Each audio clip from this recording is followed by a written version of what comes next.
Welcome to the Celebration of You. I'm your host, Holly Dowling. I'm thrilled to share with you incredible people from all over the world who are living and leading extraordinary lives.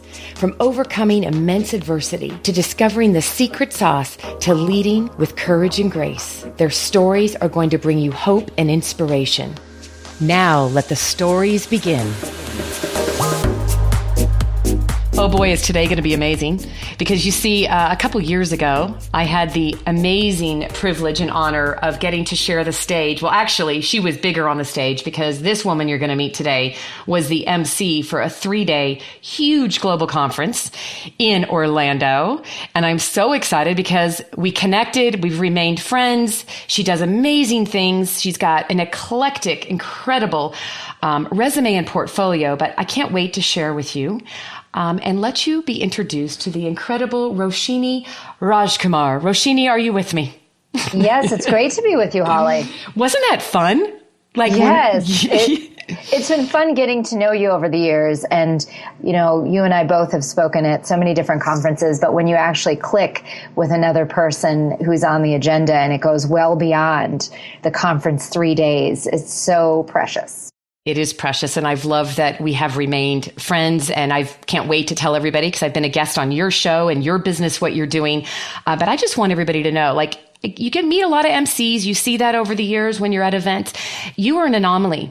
You brought an energy and you brought class and energy to that conference. And I don't know if you got to leave and we ever told you that or anybody said that, but I wanted you to know that today as we celebrate you. Thank you. I appreciate that. Absolutely. I have a high tolerance for hearing things like that. Thanks a lot. That's going to take us right where we're going too, right? So tell us about your business today, because it's amazing what you've been doing, and you just had your 10-year anniversary.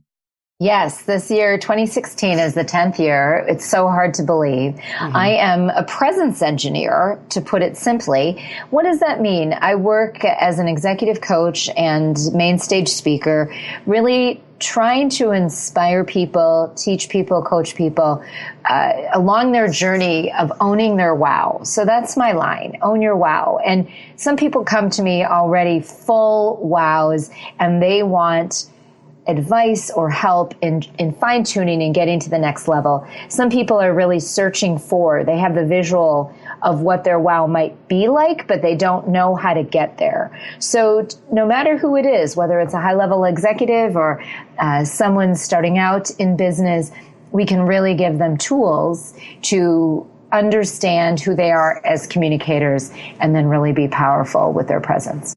And I love that when you think about the power in your presence. And there was a time we were talking not too long ago, and you said something to me that has always really stuck with me. And it made me go, whoa, step back. How often do we do that? Tell us about the rating scale. That's really cool. Right. Well, I created a wow factor little test. And so when I say own your wow, some people are perplexed by that. Some people like what they hear, but they don't exactly know what that means. So all of us really have our own presence. I mean, it's part of who we are. Some people are better at cultivating it. Some people just are naturally charismatic, and some people need a lot of help with it. So the wow factor is a really easy way to just see where we are as a baseline. So on a scale of 1 to 10, 10 being the highest, I say to people, where would you put yourself? How would you rate yourself, your presence on this scale of 1 to 10? And I really am hoping most people will say in the 8 to 10 zone. But a lot of times what I find is people are saying 5, 6, 7, sometimes even a 4. And it's really amazing to me because some of these people are salespeople. Some of these people are rock stars in their own industries. So when I hear them say a 4 or a 5, I need to really help them understand what they're saying. Because if you yourself believe your presence is a 4, 5, 6, or 7, or even lower, what are you putting out there to the world? And that's really what we need to dissect. And sometimes when I explain it to people in that way, they will rate themselves higher. Others won't, but they say, okay, now I want the skills, the tools to get to that 9 or 10. And it's just a really easy litmus test because you can do this rating for your wow factor right now. You don't need any tools, but where you would put yourself on that 1 to 10 scale for powerful presence. You know what I love too is when you and I talked about that, and it really made sense. It's like, why would your clients or your teams want anything less? Why would they want anything less than you? Why would you give half-ass to the world, right? Like, I mean, when you stop and put it in that perspective, you're like, wow, you're right. If I'm only giving myself a 4 or 5, why would anybody want to do business with me? That is exactly right. And I've had top-notch salespeople. Usually when I do this in a group setting, I'll have one male, one female come to the front, and I'll ask them this question, and I'll get their answer, and they get to say it in front of the group. And a lot of times the audience will disagree if they put themselves low. And then I say point blank, so that client that you're going to see on Tuesday, do you think he or she wants a 5? Ooh. What do you think he or she expects? And ultimately, they will all say, well, they want a 10.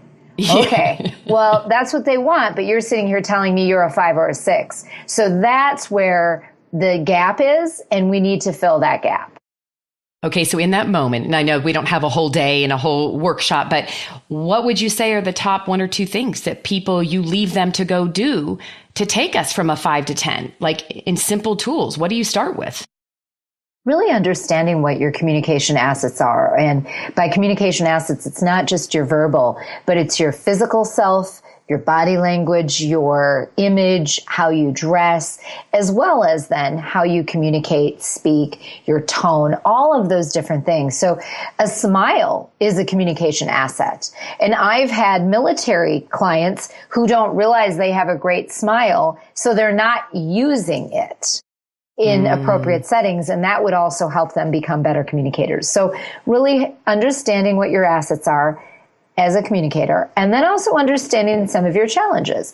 So if you have some kind of tic, perhaps you're a head bobber, well, then we need to work on calming that head down so it's not bobbing with every word. And right there, you're going to move yourself up the scale, because now people are focused on you instead of being distracted by your head bobbing. And that just boosts up your powerful presence in a big way.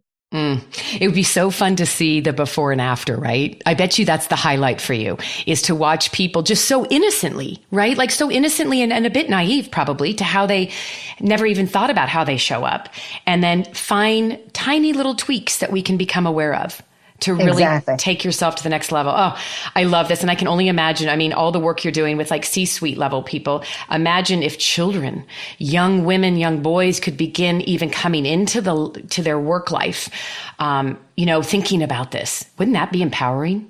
Oof. Yeah. And every once in a while, I do speak to university groups. It's not at all a target market for me, but when I'm asked to, if a university group wants to bring me in and hire me to do a talk, I'll absolutely do that. And I love speaking to young people. Some of them are going to hear the message, some of them are going to roll their eyes, but the ones that really care and really understand this kind of presence coaching and presence boosting will help them out there in the real world, help them with that first job interview, help them get the next promotion. Those are the young people that are going to be so hireable one day, and they're getting a toolbox that, some 50-year-olds out there in the workforce don't have. So true. I mean, if we could make that part of your permanent, like across the board education, that would be a dream come true if every child got to be exposed to that. Roshini, it's fascinating to me because I'm in awe and I love what you're doing and I love your business.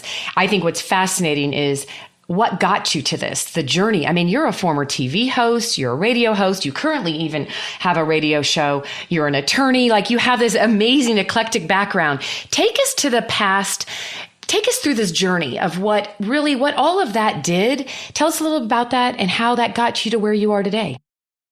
Well, I really went to college planning to be a trial attorney, and that is where the television bug hit. And it was a slow growing kind of thing, so that by the time I graduated college, I decided I wanted to go into television news. But I didn't give up my desire to go to law school one day. So I did end up going to law school. I keep my license current. I don't practice out there to the outside world. I do some of my own contracts, and I really also understand legal terms and legal analysis and how that helps me in my own business. I also understand liability and how it will help when I coach my clients, prepping them for interviews or other kinds of things, because they need me especially some of my legal and financial clients, they really need me to understand liability so that I can coach them better. But I ended up going to law school, and as I was winding down my law school days, I got the opportunity to be behind the scenes while I studied for the bar in a local Minneapolis, St. Paul TV station, the PBS affiliate. And I did some associate producer work for a show on their air. And then their photographers helped me get a resume tape together for commercial TV, because that's what I wanted to be in. And I started my television career on air I should say the on-air side of my TV career in Fargo, North Dakota, at the NBC affiliate. And I worked my way up the markets, really enjoyed my time in Fargo. Actually, I wasn't there very long, but I worked in Des Moines. I worked in Nashville. I got the chance to come home to Minneapolis and work in Minneapolis TV at the Fox affiliate. And then I went on to the NBC affiliate in Detroit, which at the time was the 10th biggest market in the country. And in early 2006, I decided to leave television news, moved home to Minneapolis to start my business. So when you leave TV news, it's not like you can leave with all these clients. So I was a reporter, and along the way, and depending on the market, I was an investigative reporter. I did some anchoring. So I've really covered the gamut when it comes to TV. And I fell in love with talk radio while I was in TV news, and I made this decision that somehow I wanted to have my own radio show one day, because I really love the power of the voice and the power of the medium that is radio. And so I started my business in early 2006, have grown the business. It's had different facets along the way, but always with the coaching and the speaking in mind. And then in 2012, I did get my own radio show on the CBS affiliate in Minneapolis. So my show is on Sundays from 12 to 3 Central Time. And Holly's been on the show, and it's been great having you on, Holly, and hope to have you on again. And it's called News and Views with Roshini Rajkumar, and we cover hard news, we cover features. I did a summer celebrations panel a couple weeks ago, talking food and drink and wine for summer celebrations. So we really cover current trends, current news stories, and some lifestyle, because all of those things interest me. And what's wonderful is I try to get the best people on so that interviews are interesting. And I always open up the phone and the text lines to listeners. So it's very interactive. I also do some commentary for other hosts and other media outlets around the country about powerful presence. I've done some this election cycle on presidential presence, which is always really interesting to talk about. But that's kind of how I've kept my media insider status, or kept my hand in media through my own show, and then doing commentating for other shows and other outlets in the media. Well, and I have to say, I love your show. So thank you, as I loved being a guest on your show. And what was fascinating was how eclectic the guests were. So I know I was listening before and then on and then after, and I've listened to it a few other times. And I was like, wow, you do get it's not just focused on one topic, or all the guests are in this lane. And I think that's what makes it really fascinating. And it's fun to see you. This is where your brilliance lies, Roshini, because you can flex and you go in all different ways based on who the guest is on the show and what the topic is. So I just love that about you. And I think, what I'd love the listeners to, and maybe this is something for me to learn too. When you think back, you've done a lot of amazing things. You've also been a woman that's been very focused and intentional about going after what you want and making those things happen. Not to say it hasn't probably come with some nice, fun resistance and maybe whatever adversity that is. Has there been any personal or professional, any pivotal moments in your life, Roshini, that maybe it was a time of facing extreme adversity or having a door shut that just was devastating? Has there been anything that's been like that in your life that has been monumental in keeping you going? Yeah, on the personal side, it was one of the biggest was when I was young and my father passed away. I was 11, and it was after a couple-year battle with colon cancer. And, as a young girl who's kind of a daddy's little girl, it never really dawned on me that he would pass.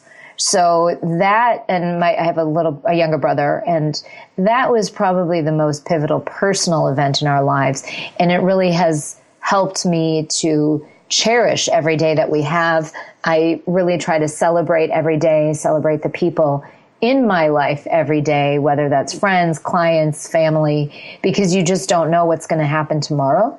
And rather than, I'm big on don't come to my funeral, celebrate. I mean, you certainly can, but don't only come to my funeral. Celebrate with me as much as possible while we're alive, whether that's a great phone call, meeting for coffee, sending a birthday card.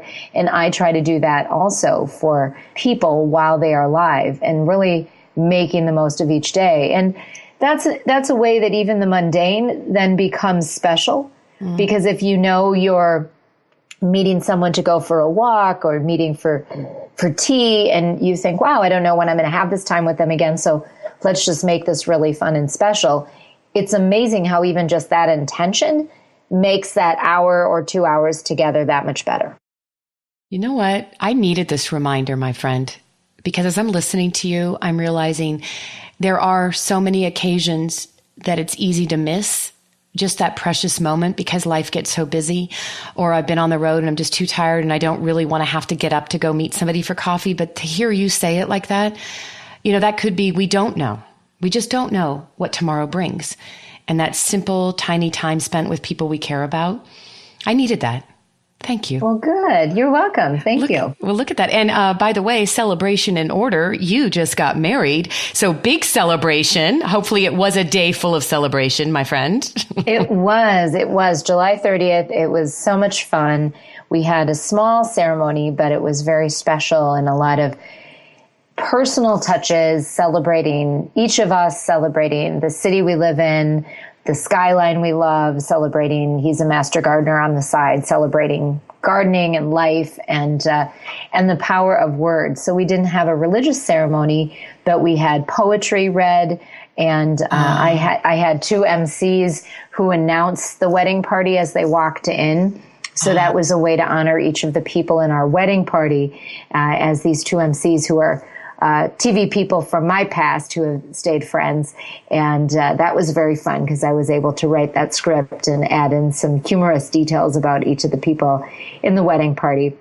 And we were on a rooftop garden at one of the Minneapolis TV stations, and it was just lovely all around us with the city and people. There was a little bubbly, little white wine as people got to the rooftop. So that was even before the ceremony. And then we had a little appetizer and toast after the ceremony before we went on to the reception location. So it was really different, I think, from any other wedding any of our guests had been to. And in fact, we did our own vows, and my husband got a round of applause after his vows. So that just tells you it was very personal. I was clapping for him. So it was, his vows just blew me away. So everything about it really celebrated words and language. He's a big avid reader, and, I'm a communicator for a living. And so words are so important to us.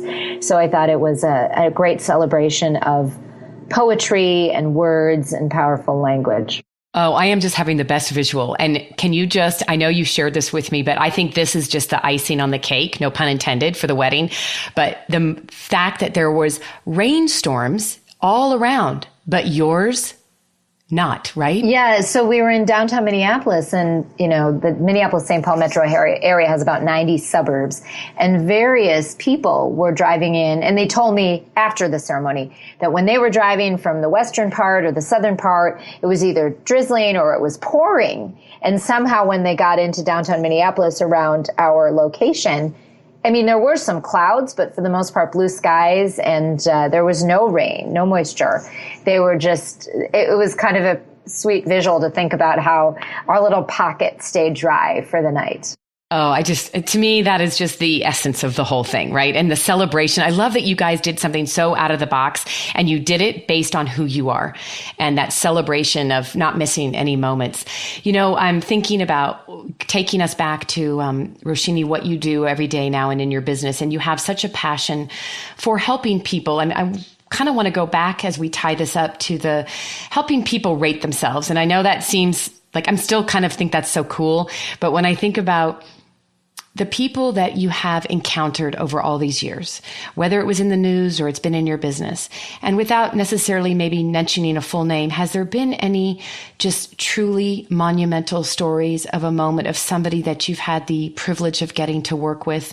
Maybe it was a C-suite level person, maybe it was not, but that really you saw them take a change for the better and be empowered to be more confident and be a better communicator. Anything really profound that comes to mind?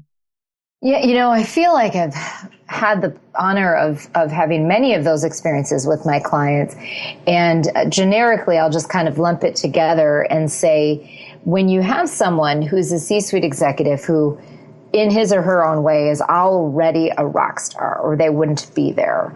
When they, first of all, want to bring me in as a coach, and executive coaches, it's never a negative thing. I mean, people at that level have coaches of all kinds. Mm-hmm. But when they bring me in because they're saying, look, I am being primed to in the succession planning of the CEO, or I've been told I need to boost my executive presence, whatever it is. When they let themselves be in my hands and take my coaching, and then we see results, they see results, and they notice how their colleagues are treating them, more as equals, or they learn that they are indeed the, one or two in line to succeed the CEO. And maybe that wouldn't have happened had this coaching not been in place. Those are some really wonderful results. And I have some clients who will say to me on a regular basis, before Roshini, I didn't think about this strategically like this. I just went and did that, or I went to that party, or I went to that event. Now I'm much more intentional in how I plan for that event, how I prep my team for that event, how I meet with the board, prior or afterward, or whatever it is. And those are all areas or comments that I take, with a lot of comfort in, okay, I'm out there doing something right, because this coaching isn't about me. It's saying, I've got this skill, I've got this gift, I own my wow as a communicator, as a coach. And I'm saying, let me share that with you. Let me enhance the gifts you have so you can own your wow. And then ultimately what that does is in business, it helps them become better communicators, better negotiators, better stewards of their communities. And overall, that's going to help them. Right? Mm-hmm. So there is such a power in solid and polished communication. A lot of times it's talked about as soft skills, but I really look at communication as the foundation and the umbrella for everything we do. Well, it just goes back to what you said earlier. It even starts with not just the words coming out of our mouth, but how we're showing up, body language, smile, your energy, right? People call that subliminal energy, but it affects, you walk into a room, people feel it. They know it, right? Exactly. Yeah. And it's powerful. Well, I would love for people, as we wrap this up, please let everyone know, how would you love people to get in touch with you if they'd like to learn more about what you do, anything at all? If they have questions about things, how would you like them to reach out to you? The easiest way is our website, ownyourwow.com. There is a blog on there. I also write 2 business columns. We have those on there.